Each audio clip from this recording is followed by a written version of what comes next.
Hello po mga kasari, kumusta po? So, gusto ko lang ibahagi guys yung nangyari sa akin, yung experience ko no, dito sa aking tindahan. So, hindi ko talaga akalain na, kasi nga guys, itong customer na to ay kakilala ko na. Lagi siyang umuutang dito sa aking tindahan at talagang soki na namin.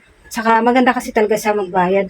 Pagdating ng sahod niya, talagang pupunta siya kaagad dito para magbayad. Kaya maganda talaga ang record niya dito sa aking tindahan. Kaya naman kung may kailangan siya, siyempre gagantihan din natin kasi maganda siya magbayad. Kaya pag oras ng gusto niyang umutang, so napautang ko kaagad siya. At maganda din naman kasi ang kanyang trabaho kasi bisor na siya sa kanilang trabaho. Kaya hindi ko talaga akalain na ganito ang nangyayari. Kaya ito ibabahagi ko lang guys no, para doon sa mga baguhan pa lang na magjichikas no, para hindi kayo maisahan, hindi kayo mabiktima. Kaya ito ibabahagi ko lang din para mag-ingat din kayo sa mga ganito dahil tulad ko nga na sa sobra kong pagtitiwala, talagang panatag ang loob ko sa tao na ito. So, ganito nga ang nangyari guys. Lagi naman siya nagpapakasin sa akin tuwing sahod, nagpapadala siya sa pamilya niya.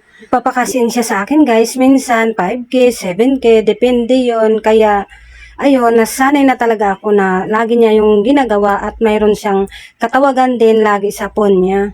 So, ayun, kaya nasanay na ako kasi tuwing magpapakasin kasi siya, talagang may kausap siya sa phone. Kaya nung nagpakasin siya dito sa akin guys, may kausap siya. So, sanay na ako na may kausap siya. Kaya sabi niya magpakasin daw siya ng 10K. So, binigay niya yung number. Akala ko kasi yung kausap niya, yung pamilya niya pa rin. Kaya, ayun, parang nagmamadali siya. Akala ko naman may emergency. So, ako naman ay madaling-madali. Kasi guys, pag 10K kasi, so may tubo ako doon na 200. So, nagpapakasiin lang din ako sa aking ahente. So, ang bayad naman sa pakasiin na 10K, 100. Bali, may bayad tayo doon sa pagpakasin dahil wala naman libre sa panahon ngayon. Dahil ang binayad ko doon guys sa pakasin sa ahente ko ay 100 sa 10,000. So, sa customer ko naman, ang siningil ko pag magpakasin siya ng 10,200. Bali, ang tubo ko lang dun guys ay 100 kasi hati nga kami ng tubo ng aking ahente kasi babayad ko sa kanya yung 10,1. Bali, 100 lang yung tubo ko. Siyempre, sa 100 na yun guys, talagang masaya tayo dahil malaking tulong ngayon sa atin, di ba? Kasi pag naiipon, kasi ako guys, sa GCash yung tubo, iniipon ko. Kaya masaya na sana tayo kasi may 100 tayo doon na.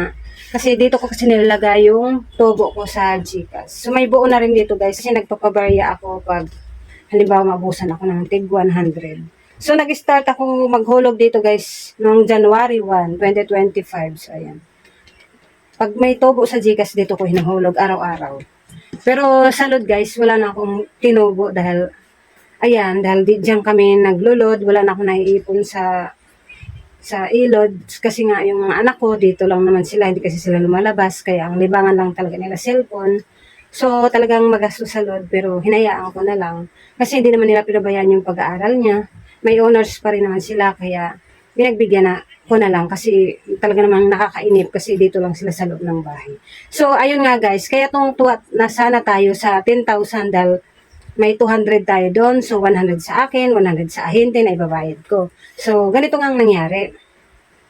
Ito si Soke na nagpa-cash in sa akin.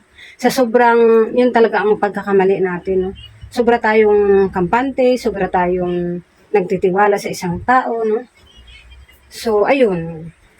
Naloko tayo, na-scam. Hindi natin alam na nabiktima rin pala si Soke ng yung may katawagan siya. Kasi nagulat ako guys, nung kinasin ko na yung sinend ko na sa kanya itong 10,000, kasi nagpakasin siya ng 10,000. So, siningil ko na siya. Sabi ko, kuya yung bayad. Kasi pagdating talaga sa Gcash, hindi ako nagpapautang. Kasi talagang maliit lang kasi ang tubo. Kasi kung marunong lang tayo mag-ipon, so lalaki din naman. Kaya malaking tulong talaga ito sa akin, lalo na nandito lang ako sa bahay. Yun lang yung mga extra income ko bukod sa sari-sari store. So, siningal ko na si kuya. Sabi ko, kuya, 10,200 po lahat ang babayaran mo.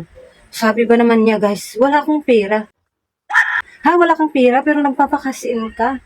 Kuya, pinagkatiwalaan pa naman kita. Kaya nga, sinend ko kaagad kasi nga, kilala ko na siya. Ang tagal ko na siyang suki, customer, lagi siya dito umuutang. Kahit maganda naman ang posisyon niya sa trabaho, malaki yung sahod niya kasi biso. Pero Di ko alam bakit nangungutang pa rin siya, no? Ganun talaga pag di ka marunong mag-manage, kahit malaki ang kita mo or sahod, talagang wala din kung di ka marunong maghawak ng pera. So, ayun, sabi niya wala daw siyang kapera-pera. Sabi ko, sino ba yun tinawagan mo? Akala ko pamilya mo. Ang sagot lang niya sa akin, guys, kakilala daw niya. At ang sabi ko naman sa kanya, guys, sabi ko, kailangan bayaran mo yun, kuya, kasi nasend ko na. Sabi naman sa akin, saglit lang daw dahil ipaprocess pa daw yung ipapadala. Sabi ko, ha, ipaprocess? Baka scam yun, kuya. Naku, doon na ako na kinabahan, guys, nung sabi niya ipaprocess. So, talagang na-scam siya, no? Parang pagkasabi ko na, scammer yung kausap mo. Kala ko kasi, ang kausap niya yung pamilya niya. Kasi lagi po kasi siyang nagpa-cash-in sa akin na may kausap siya. So, parang nasanay na rin ako. Hindi ko na tinatanong-tanong. Basta, matik na, nagsisend ka agad ako. Pero sa kanya lang ako ganun, guys. Kasi nga, suki, kakilala. Pero pag sa iba, pag hindi ko kakilala, talagang pira muna bago isisend. Ganun ako kahigpit dito. Dahil sobra akong nagtitiwala sa kanya. Kasi nga, ang tagal ko na siyang customer at good peer din siya dito sa aming tindahan. Talagang maganda ang record niya. Kaya pagdating na may kailangan siya, so mabilis din kami. Pagkasabi ko sa kanya, guys, na baka yung kausap mo, kuya, scammer, so para siyang kinakabahan. Siyempre pati din ako kinakabahan kasi nasend ko na. At sabi ko sa kanya, alam mo ba, kuya, kung magkano lang yung akin doon sa pinakasin mo, sa 10,200, 100 lang yung akin kasi pinapakasin ko lang yan sa aking ahente. Kaya hindi pwede na hindi mo yun bayaran. Kakala ko kasi yung kausap mo, yung pamilya mo, kasi lagi ka naman ganyan, kung magpapakasin, no, may kausap sa phone. So, yung pala ay iba pala yung kausap niya. No? Yun talaga din ang pagkakamali ko, guys. Inaamin ko naman na masyado kasi akong nagtitiwala sa isang tao. Kailangan pala talaga hindi tayo magtiwala. Kailangan kahit kakilala, kahit suki, no? Talagang dapat pira talaga muna. So, yun talaga. So, yun ang pagkakamali ko kasi dahil nga nasanay na tayo dahil kakaya naman pag singiling ka agad, no? So, ganun kasi ako ngayon lang nangyari talaga to, guys. Kailangan talaga kahit suki natin pala, dapat singilin muna natin, no?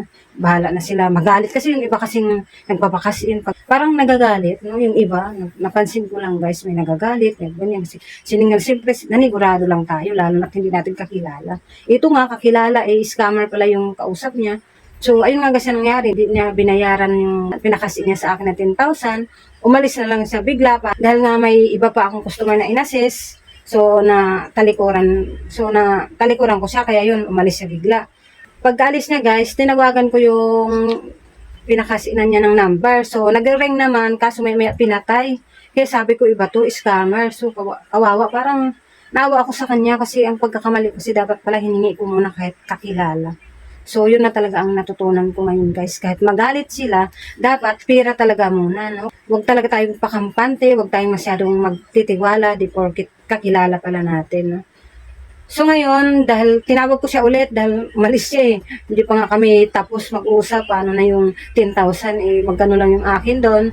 Kaya sabi naman niya, gawa na lang daw niya ng paraan, maglulun na lang daw siya, ganito ganyan. So, yun, para mabayaran niya yung pinakasi niya dito. So, naawa din ako sa kanya, guys, kasi grabe talaga ang hirap ng buhay ngayon. Ang laking halaga, no? 10,000. Tapos, ganun-ganun na lang. Bakit kasi may mga ganun tao? Sana kung sino man yun na tumawag kay kuya na sa customer namin na awan ko kung anong sinabi sa kanya, bakit naisip niya na magpadala ng ganung kalaking halaga. So, talagang nadala siguro siya sa magandang usapan nung sino yung kausap niya sa telepono, na akala ko na magulang niya, yung pala iba.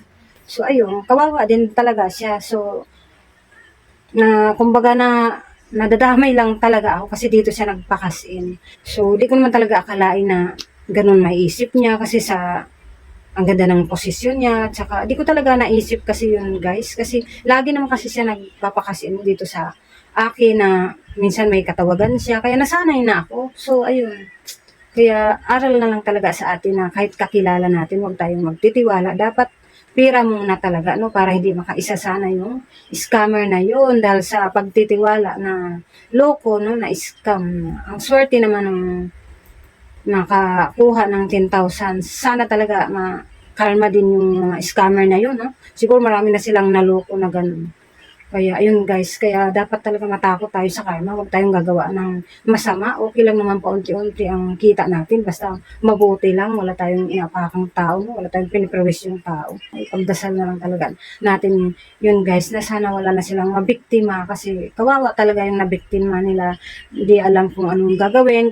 Kaya tayo bilang may tindahan, ingat na lang talaga tayo at dapat singilin na lang muna talaga natin kahit kakilala natin. Bahala sila magalit, basta pira na lang talaga muna bago kasi. Yun talaga yung natutunan ko ngayon, guys. Kahit ano, wala na tayong hiya-hiya ngayon, no? Kailangan talaga na kahit magalit sila, singilin talaga muna natin. So, yun talaga ang importante sa panahon ngayon dahil maraming manloloko.